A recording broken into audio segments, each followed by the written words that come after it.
right now it is time for Let's Play and Chat. We are going to play a game called Wizard of Legend.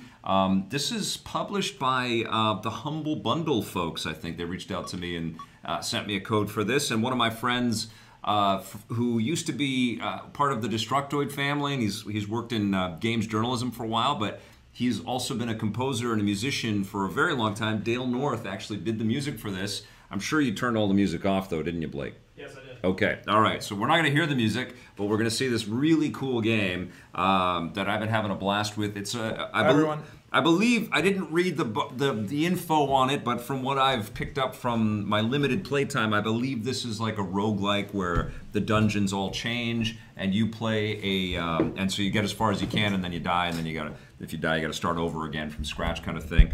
Hello, Blake. Hi. And so you play as a wizard, so you have all of these cool magical spells and abilities, and you get to hack and slash your way through stuff. And be careful, because when I was setting this up earlier, a rock monster was chasing me. Oh, I killed him. Oh, okay. It's tough, though. I mean, I make it sound easy, but this is a tough game. I'm down to 55 of 500 health, and clearly it is an old-school looking game, but there's a lot of sophistication in the control. Oh, now I'm down to 20. That was dumb. Did you stand right next to the barrel? Yeah, I'm just blindly hacking and slashing away. You knew it was going to blow up. Yes, I know. Oh, geez. So I have these speed booth things, and I can shoot fireballs dead. Okay, well, that's good. We'll go back to the beginning, and I can off show to a great start. Yeah, I can show you the opening bits, which is really cool. So you start off in this kind of Hogwarts kind of environment, and everything's destructible, and it breaks apart into little bits and pieces, which I like. And you pick up coins and stuff. I lost all my coins, but I retained my gems. And the two currencies come into play, you know, when you're deciding to buy new spells and new abilities and relics and things like that. So Tomi is my ancient tome, and I can change my powers, not my basic one, but I can change my, because I haven't unlocked it yet, but I can change my dash power from an air burst to a frost feint, but I've upgraded my air burst, so I'm going to stay with air burst. And then my standard attack, I've got the dragon dive, which actually hasn't been that cool. I'm going to go back to my Fire Dragon Arc, which is really slick. This game was released simultaneously on the PC and Switch, I think, right? Pretty sure it was just released on the PC as well. Oh yeah, not on the other consoles? Let me check. Okay.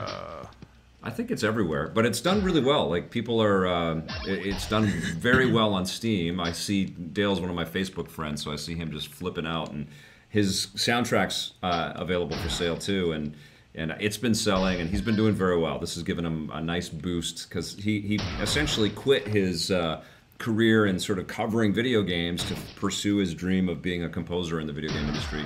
And he's been working nonstop, and I think he's got a bunch of things out and a bunch of new stuff on the way, so I'm very happy for him. You're right, it is on the PS4 and Xbox One as well. Yeah, I think it's everywhere. Okay. But the cool thing is it came out on everything at the same time. Yeah, so good job on the developers. They built a super cool game. So you go and talk to peeps, and they tell you they've got some creations here that will help you. These cards are basically spells and abilities and things like that. Creeping tendrils. So I don't have enough. I've only got 5, so I can't buy anything. But there's these relics augment your powers a little bit.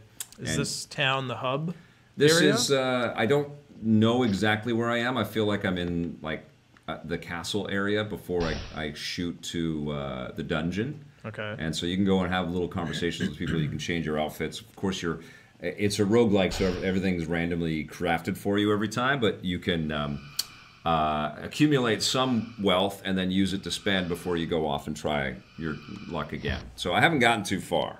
I've only played it a little bit, so I've not actually fought that boss or anything like that.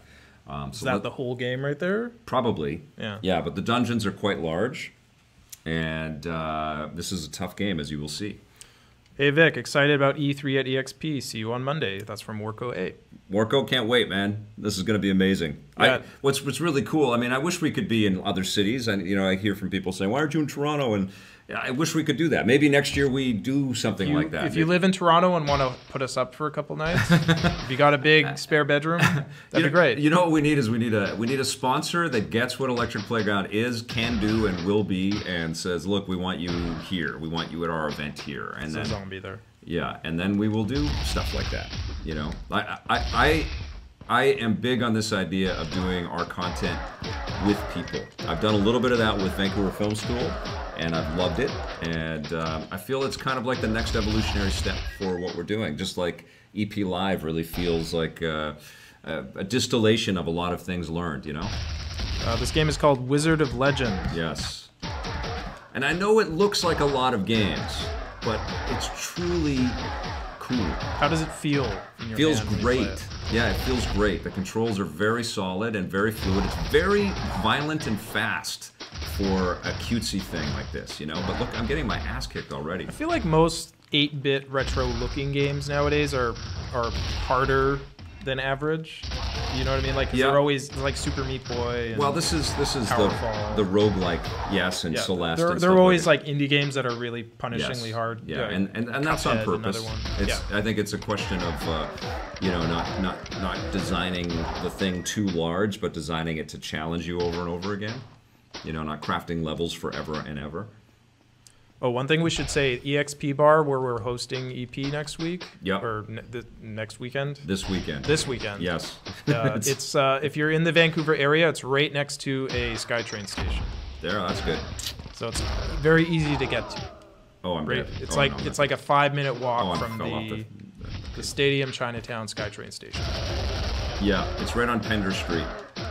And it's a video game bar, in case people didn't know, but they're all about celebrating the video game industry. They and, got Mario all over the walls. Yeah, and so we're going to have a pretty cool background, and our thought is we're going to have viewers of the E3 conferences behind us. So if you come, you will likely be in front of the camera, and we'll probably get some interviews and stuff like that. And on Sunday, I think what the plan is we're going to do some game tournament type thing. And we're still figuring out what we're going to do exactly, but there's a break between the Xbox conference and the Bethesda conference, so we're going to stick around and keep streaming and keep interacting with people and playing some games. Probably some Mario Kart will be in there. I wish Mario Tennis was ready. I didn't even talk about this, but did anybody play the Mario Tennis freebie tournament thing on the weekend on the Switch? I was actually going to ask you that. It was awesome. It was so good. I like that Nintendo does these demo things. It was so intense. I was getting my ass kicked in that, man. Like, I felt like, okay, I got this. I would get one guy, might get two.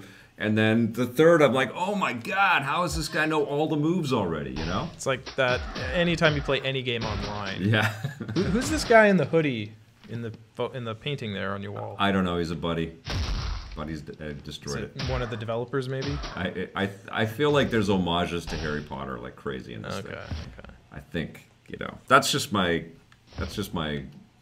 first blush kind of thinking around this. Okay, so let's hop into our dungeon. Let's see if I can do a little bit better this time.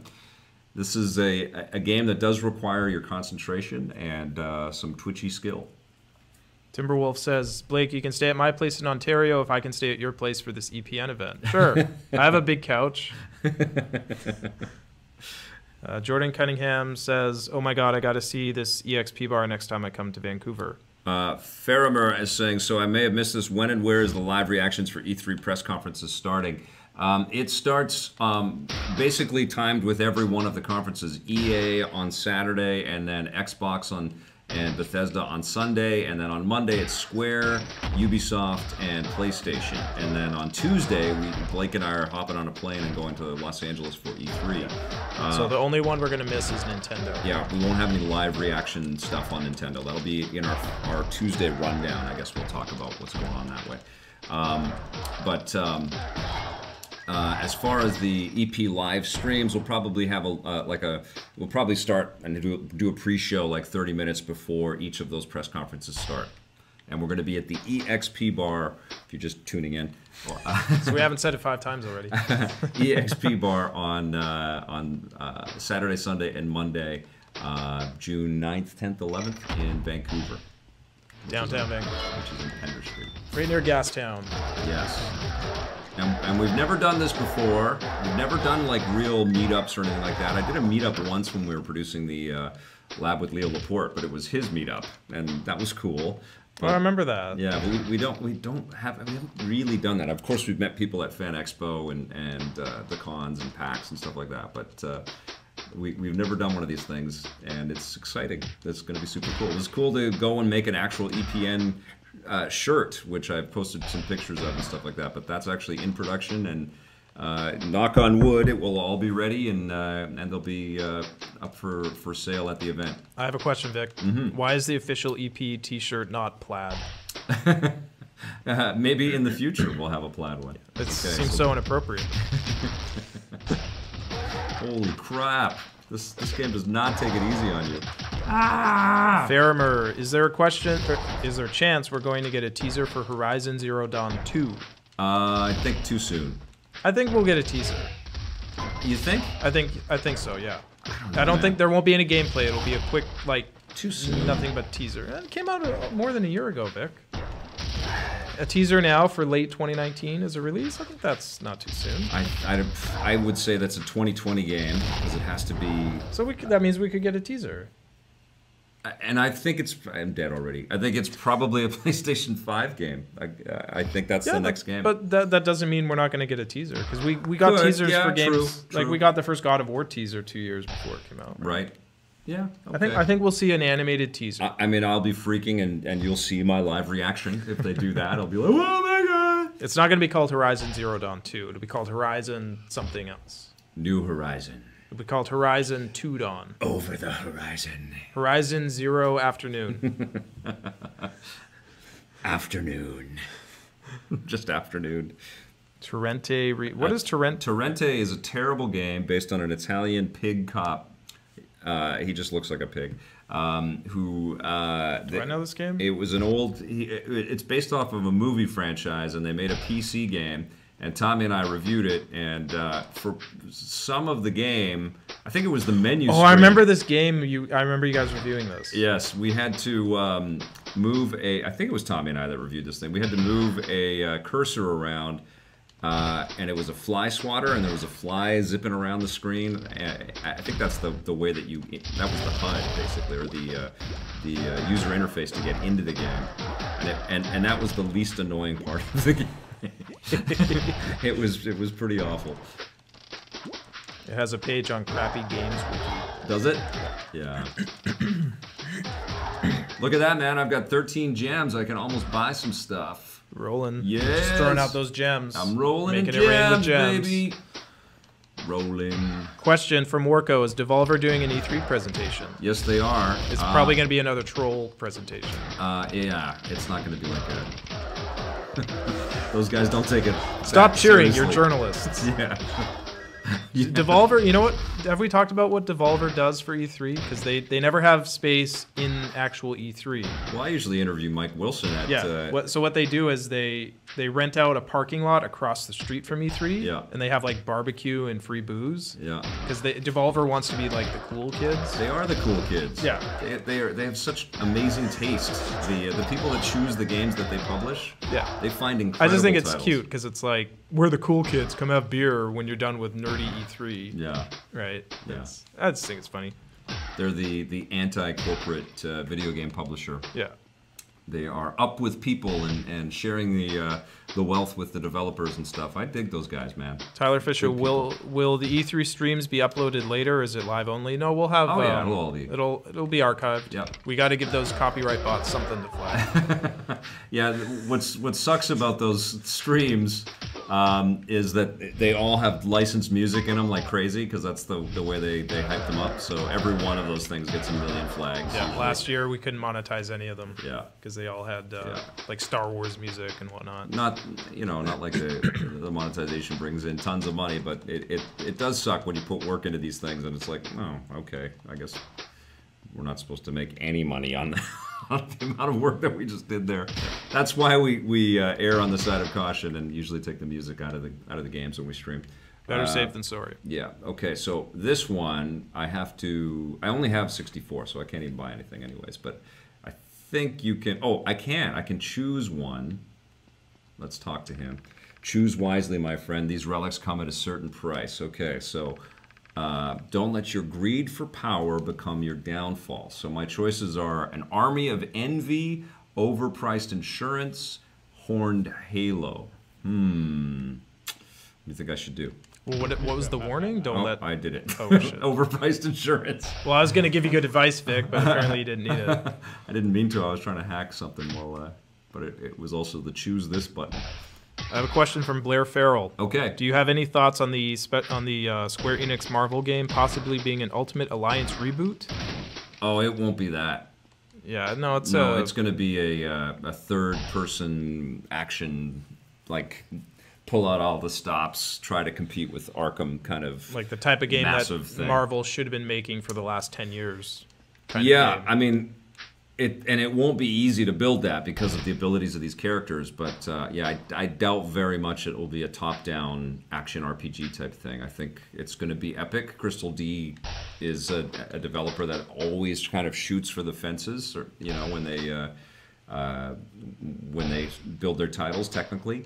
And I think that's exactly what Marvel is looking for. They don't want to be the also-rans anymore in this space, which is awesome because for so long they were so tepid and timid, except for Shattered Dimension, which is still Shattered Dimensions, which is still one of the best superhero video games I've ever played. Because when they started the MCU with Iron Man and Hulk, they had big AAA games, but they were terrible. They were way worse than they should have been. Yeah. They weren't awful. They weren't like the worst games ever. No, but they weren't good. They should have been way better. They should have been better. Yeah, and it kind of tarnished the brand for a bit. I died again. This just in. This is the type of game where you die over and over It's very hard, yes. That's what happens in video games. Okay, so Cardus Prime. What is this one? Oh, I don't have enough. Aqua Arc Basic. I don't have any other basics. Let me just go see what the other things are here. Nintendo Boy, yeah, Vic and I both have Steam. And are you on GOG, Vic? I'm not on GOG, no. Yeah, I've never used GOG either, because I can play Half-Life 2 on Steam, so I don't need any other platform. That's the only game I ever play ever, and Switch games. But yeah, no, Vic and I are both on Steam. So I think what I'm going to go for is my basic attack here, my Aqua Arc. Okay, I can equip this. Oh, there's something else here. Oh, I only have 7. Okay, so I go to my Tomy, and I chose a different basic attack. So I've been slashing, but now I have this guy. So what does that do? So this is my new attack. Oh, cool. Oh, you're like Frozone from Incredibles. Yeah, I'm like Frozone. Good, good. Good connection. I just rewatched that recently. The movie? Yeah, it's Incredibles. Incredible. Yeah. It's incredible. It is. It's incredible. Where did you see it? On iTunes. Oh yeah, yeah. I think I have the DVD. I don't think I have the Blu-ray, so I'm thinking of buying the iTunes thing. But it's $25. I rented it on iTunes. Okay. So it's like $5. Okay. But it's the movie itself. It looks a bit dated. The lighting and the textures are a little old. Mm-hmm. You know what I mean? And in a way, I don't know if it was the style of the movie was supposed to kind of look polished and like 50s futurist. Yeah. But so a little less on the textures and stuff? Yeah, it seems a bit, I don't know, like you compare it to Monsters, Inc., which came out around the same time. The first Monsters, Inc. still looks good. Right. Incredibles, there's a couple scenes that don't really look that good. Yeah. It's still a great movie, but... I think it's quite a bit older. It's 14 years older. That's 2000. It came out around the same time as Monsters, Inc., I think. Or a year later? 2004, man. Let me see. Incredibles. I do play the PC every once in a while, but I have to admit, it's just way easier to move the consoles around and to play the consoles and to stream right off of the consoles if I'm playing in my own game cave and stuff. This is replying to Farimer. And everything comes out on the consoles as well, And honestly, a big part of why I was playing the PC stuff over the last couple of years has been VR, and the VR stuff has been cool, but it hasn't, I think I've played most of the big, super sort of worthy, awesome VR titles. I know there's some I haven't, but I've played a big chunk of them and talked about them on the channel. And a big chunk of those are also on PlayStation VR as well. I love the PC, and I've actually been thinking about getting a new one, and that's also part of it as well, is that it's time for us to upgrade some PCs to game on, and it's a lot of money. That's the problem with PC gaming. Yeah, it's a lot of dough. I start to price it out. I talked to a vendor not too long ago. It's like, okay, how much would a really decent PC cost for me to be able to play stuff? And he says $3,000, and I'm like, well, that's like 6 PlayStations right there. You could buy 10 Nintendo Switches for that. Yeah. And I don't know.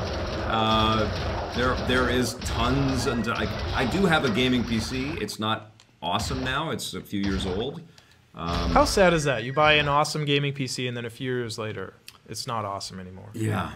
What I would really like is a fantastic gaming laptop that I could do some editing on and stuff. But then when I'm traveling, I could also, stream from and play PC stuff on there.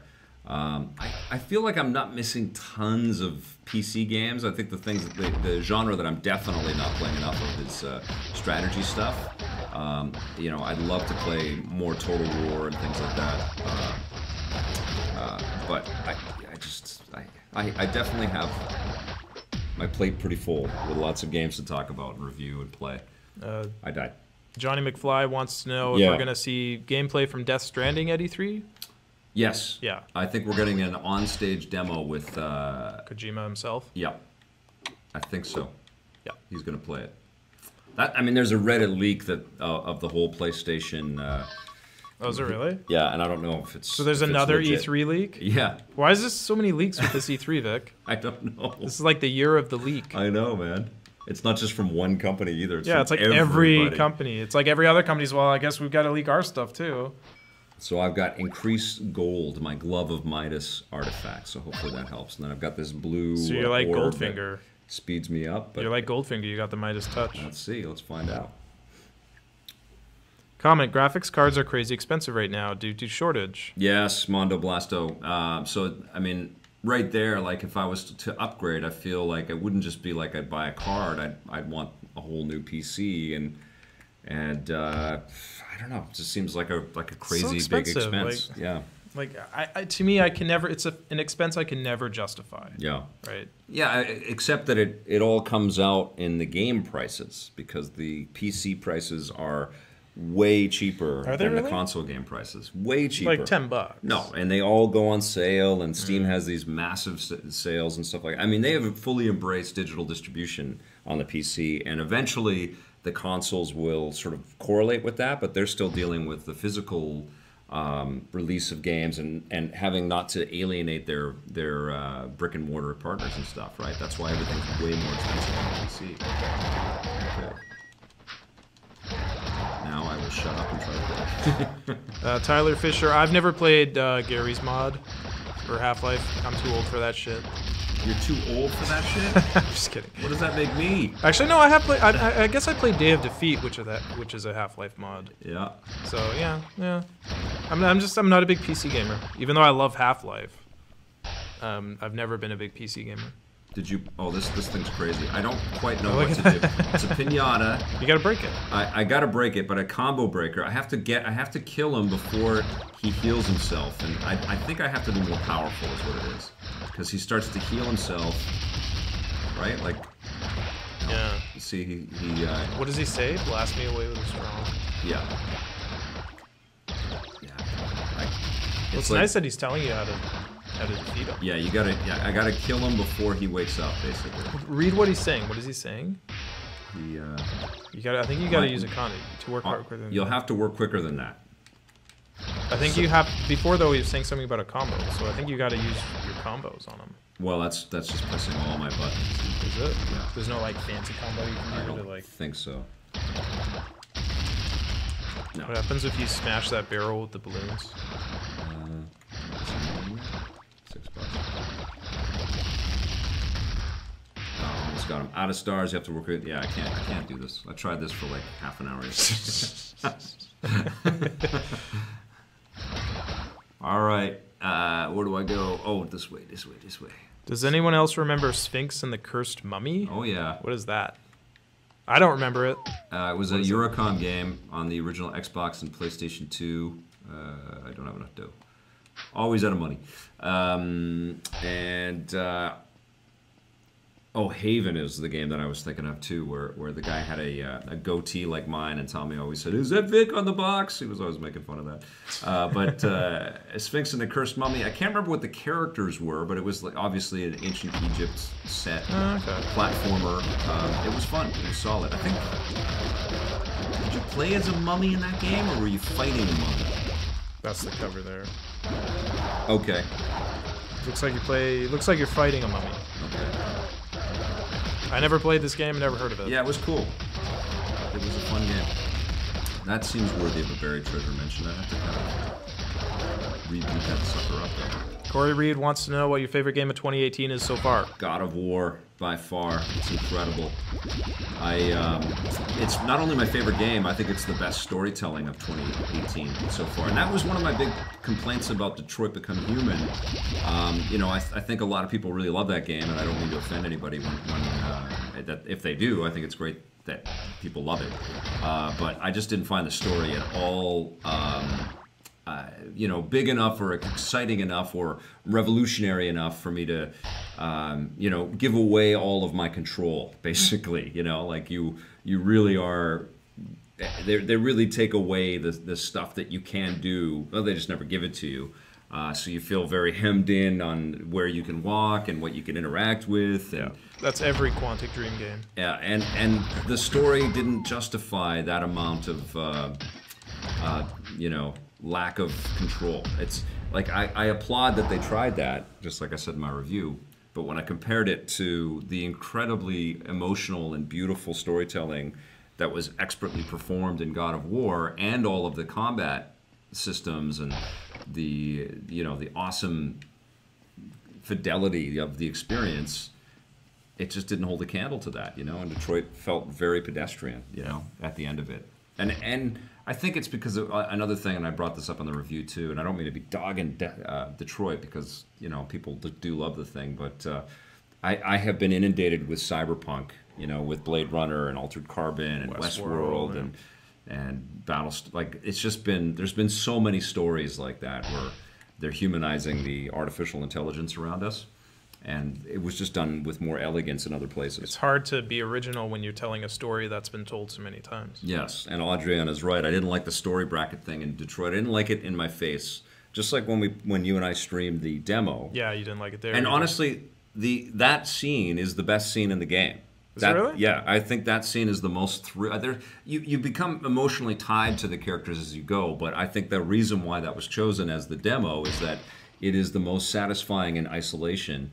And it kind of shows the best case on you know, the experience, and it's just fun to be the detective in a thrilling or a, you know, a what are those people called? The hostage negotiator. Yeah, hostage negotiator / detective in a situation like that.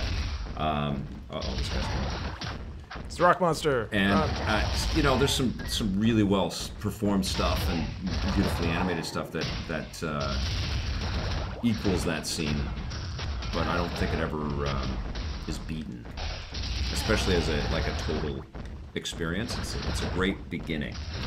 And of course, I played that thing 4 times because I played it at E3 and a couple times, and I played it on the stream, and I played it again after that when I played the game. And it was like, okay, I get this.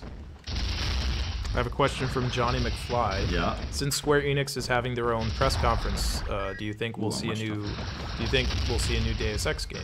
Not yet. No, not yet. We just asked them. They're focusing on getting Shadow of the Tomb Raider out the door this year. Because Eidos Montreal, which made Deus Ex, or the most recent Deus Ex games, is making the new Tomb Raider games, so they're busy with that.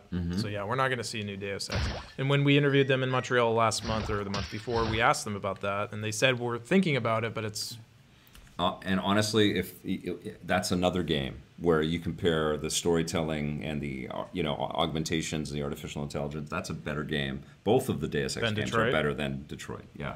And gave you a cooler story with more interesting characters and much more interactive. And you had a ton of agency in those games. You weren't tied into this tiny little. Totally. Yeah. So I have to be careful here again, I think. Yeah, the Quantic Dream games, it's like this could just be movies, you know. I loved Heavy Rain though. Heavy Rain was amazing. Good, but even that, it was like, does this need to be a video game? No. Right? No. It's like it's basically an interactive cutscene. What do I want, guys? Large red button? Overpriced insurance, large red button, or... I'm going to pick the button. What was the other one? Ooh. Broken plaque. Flask. So it's kind of like Super Meat Boy. They don't tell you what things do. No. Yeah, just gotta grab it. There's definitely a Super Meat Boy kind of vibe to this. I have to run pretty soon to go pick up my kids. So I'm going to say five more minutes on the stream. Vic, have you played Hellblade? I've played some of it. I didn't play enough of it that I could do the review. I was enjoying what I did play. I think what happened is I got stuck in an area and I kept trying to figure it out and I couldn't. And then I got the next code and started playing that game and started reviewing it. So I didn't go back to Hellblade. I would like to go back and finish it and tell you guys what I think, even if it's super delayed. But yeah, super cool. I love Ninja Theory. Incredible developer. And I love the story around Hellblade as well. Okay, on that topic of codes, I have a question from Wizard of Loneliness. Okay. This is Wizard of Legend, Wizard of Loneliness.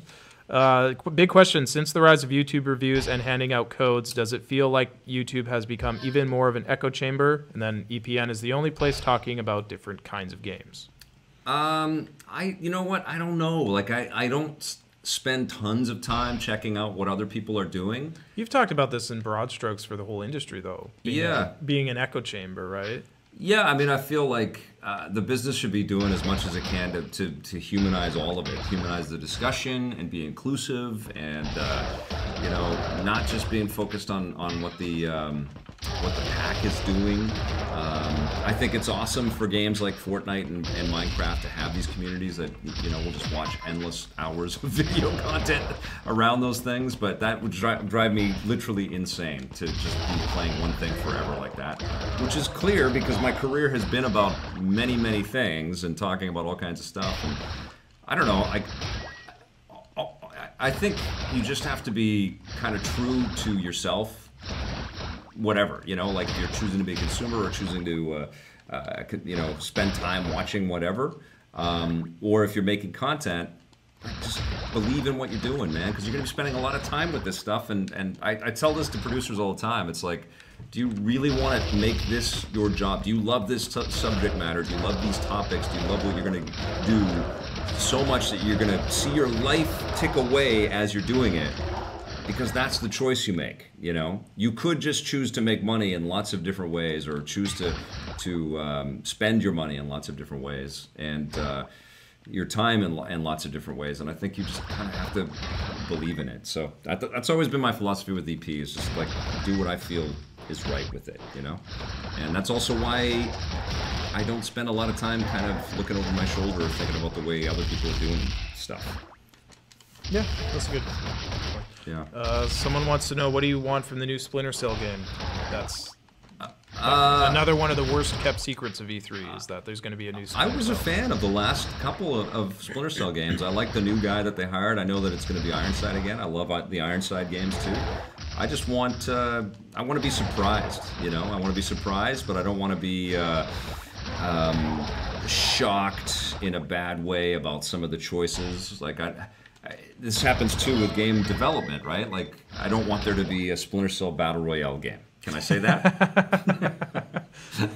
I don't necessarily want a Splinter Cell you can build your own world and it's a survival crafting game. You know, like Sam Fisher gets dropped into it and he has to build his own base. Yeah, I want it to feel contemporary and a part of the world that we're living in. Espionage is a huge element of our news. And I think that there's lots of fodder there for these guys to craft an intelligent story that feels mature and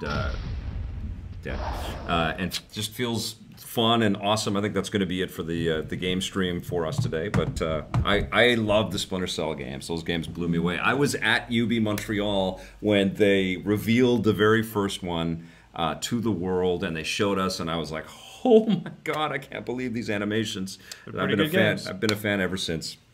Okay, thanks, everyone. I have, thank you, Blake. I've been burnt out on Destiny, 2,400 hours. I don't think I can play any online MMO games like Destiny. See, that's what happens too, right? Like, you can just get so obsessed about one particular thing. And frankly, like, I feel like my work on EP kind of saved my life that way, you know? Like, I probably could have been too obsessed about one type of thing and just focused on one game over and over again. I don't know, though. When I was a kid, before EP, I used to spend a lot of money on all kinds of games for all the systems that I own, and I always own multiple game systems.